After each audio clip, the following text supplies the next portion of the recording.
So karon na si Janelle Grace sa iyang room niya si Ma'am po misabot ko kay dili mo pa kita sa camera. So ikaw rin Janelle, ang ingon ni Ma'am, ang tanan daw pugoy diri sa mahilo. Ya. Dili lang mo kita si Ma'am no. Di na mo po kahilo tulog buta naman. Buta naman ka. Ay tulog na rin Janelle ko.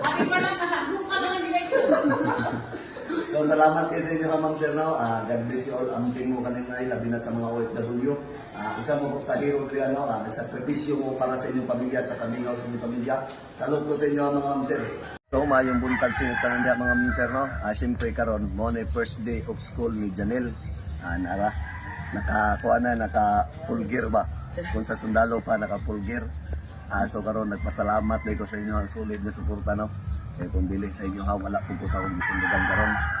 Siyempre karon, akong ihatod si Janelle kay wala pa man jud ni katuntun sa eskwelahan diri sa Barangay Ampayon, Butuan City.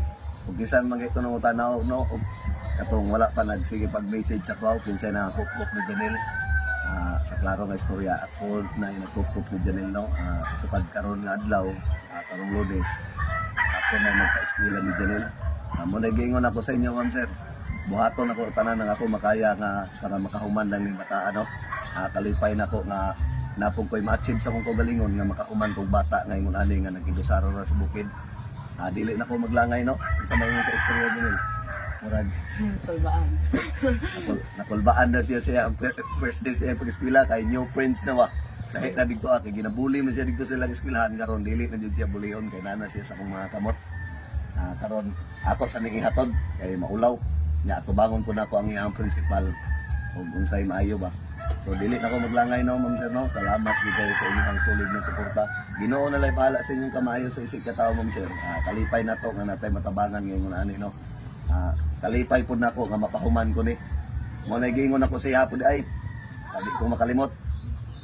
Pagtarog eskwela dili maguyab-uyab kay para makahuman ba o makatabang pud siyang pamilya. Labi na siyang ginikanan. O na. Tusa me.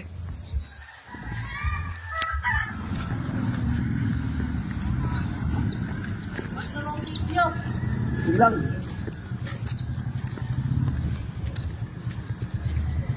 Manakayan na ko kay kuan. Manakayan kami kay di mo maigo sa motor. Tulo mo jud ni kabuok. Kana isa ka badik.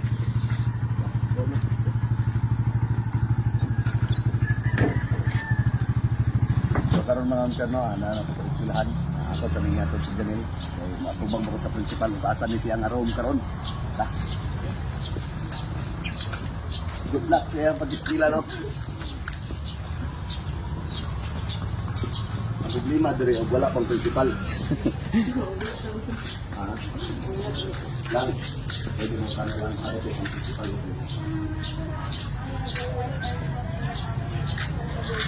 Ada yan.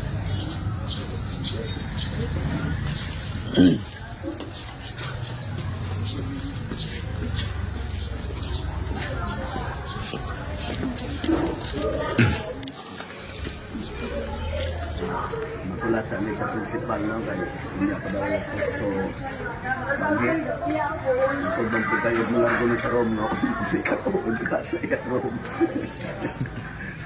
Ako sa hulat ko ng principal ng Ma'am Sir no tambay sa amin dire ikaw taon kasi muabot ng principal ng bata. Ako na nag-lawyer. Okay na ka? Ha? Kulbaan daw, kulbaan. Ayaw ko kulba. Mo na igingon na go para sa pangarap. Diba? At least nga nalingkawas na ka sa delikado nga lugar. Mo na pinaka-importante. Para po. Flag ceremony ba? Nag-flag ceremony. So karon ako ning atubang mo ng principal kinaabot para mahiluna na si Janelle ug asa kinsay ang maestra ulat lang sa pagkadiyot dire. So karon ma'am dito na ko sa principal office ilahan mo yung katungod sa principal ma'am dili na ko dito no. Sa loob ng punta ilahan mo ng trabaho. So karon na si Janelle Grace sa iyang room niya si Ma'am po misabot ko kay dili mo pa kita sa camera. So ikaw rin Janelle ang ingon ni Ma'am Ang tanong daw pugoy diri ka, mahilo. Yeah. Dili lang mo pagkita si ma'am, no? Di naman po kayo natulog, buta naman. Buta naman ka. Ay, natulog na rin dyan nila ito. So, salamat kayo sa inyo, ma'am sir, no? God bless you all. Amping mo kanina, labi na sa mga OFW. Isa mo sa hero Triano, nagsakripisyo mo para sa inyong pamilya, sa kamingaw sa inyong pamilya. Salute ko sa inyo, mga ma'am sir, mga OFW. Ibuhat ang tanan para sa pamilya. God bless sa inyo, no? Dili na ko magdugay. Ay, si Janil, magklase na po sila.